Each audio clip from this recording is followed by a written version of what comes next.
A perfectly executed strike could not have had a better result. Mission accomplished. So tweeted President Donald Trump just hours after more than 100 U.S., French and British cruise missiles hit 3 sites in Syria believed to be associated with chemical weapons production. The mission that was accomplished was to deliver the message that using chemical weapons would not be cost-free for those responsible. Ideally, punitive strikes such as these would deter Syria's government, or any other, from ever using chemical weapons again in violation of the Chemical Weapons Convention. Must reads from across Asia, directly to your inbox, but it is far from clear that Trump has achieved that deterrent effect. The somewhat smaller strike undertaken a year ago failed to change Syrian behavior, and the latest attack is no more likely to do so. What Bashar al-Assad's government allegedly achieved with chemical weapons, gaining control of rebel-held areas in Douma and eastern Ghouta, outweighed the price it paid. And it is a near certainty that the Syrian government continues to possess chemical weapons, and could produce additional supplies without detection. Military action to enforce the international norm against the use of chemical weapons is legitimate and welcome, as was the decision to coordinate the response with allies and to threaten additional strikes if chemical weapons were used again.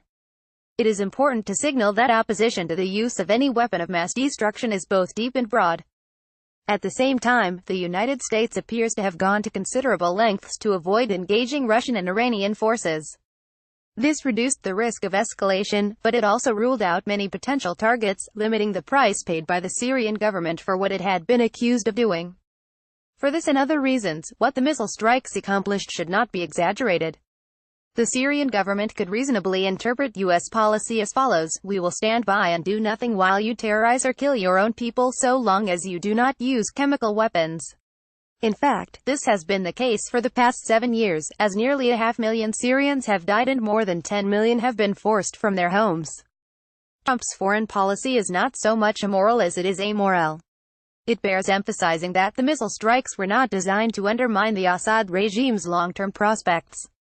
Thanks in large part to Russian and Iranian support, Assad is firmly in control and will likely remain so for the foreseeable future.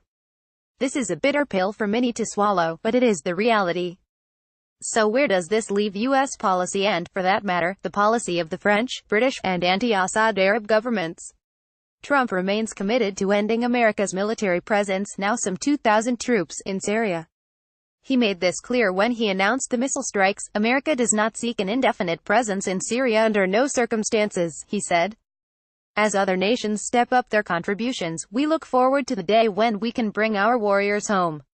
But if the goal is to avoid creating a situation in which Islamic State, ISIS, or other terrorist groups could reconstitute themselves, that day remains far off. The U.S. is reportedly attempting to persuade Egypt, Saudi Arabia, the United Arab Emirates and Jordan to create a Sunni force that would maintain order in areas liberated from ISIS. It is far from clear whether such a force will come into being, and even less certain that it could stand on its own, given these countries' modest capabilities and extensive commitments.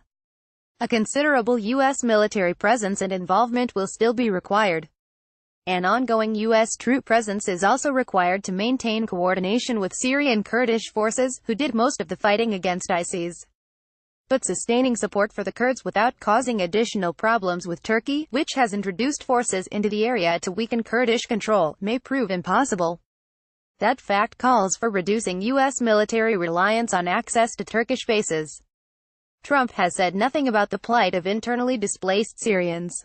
The U.S., which accepted more than 10,000 Syrian refugees as recently as 2 years ago, has rolled up its welcome mat, accepting only a trickle last year. And the matter of who should pay, and how much, to support Syrian refugees and the neighboring countries that have taken them in remains unresolved. A final question involves diplomacy. There is no realistic hope of engineering a political transition in Damascus, but it may be possible to arrange local ceasefires and create areas where Syrian civilians, but not government forces, could live in safety. Such arrangements, however, would likely require Russian involvement and support to keep the Syrian and Iranian governments on board. Russia has acted irresponsibly of late, but there remains the chance it will choose to offer limited help, if only to hold down the costs of its Syria policy. None of this adds up to a solution. Syria is likely to remain a broken country for years to come, with an illegitimate government that controls most but not all of the state's territory. but limiting the violence and improving the lot of at least some Syrians might be possible if the U.S. does not rush to leave, if Sunni governments contribute soldiers and money, and if Russia can be persuaded to play a somewhat more constructive role. Copyright, Project Syndicate, 2018. www.project-syndicate.org. Asia Times is not responsible for the opinions, facts or any media content presented by contributors. In case of abuse, click here to report. Continue reading.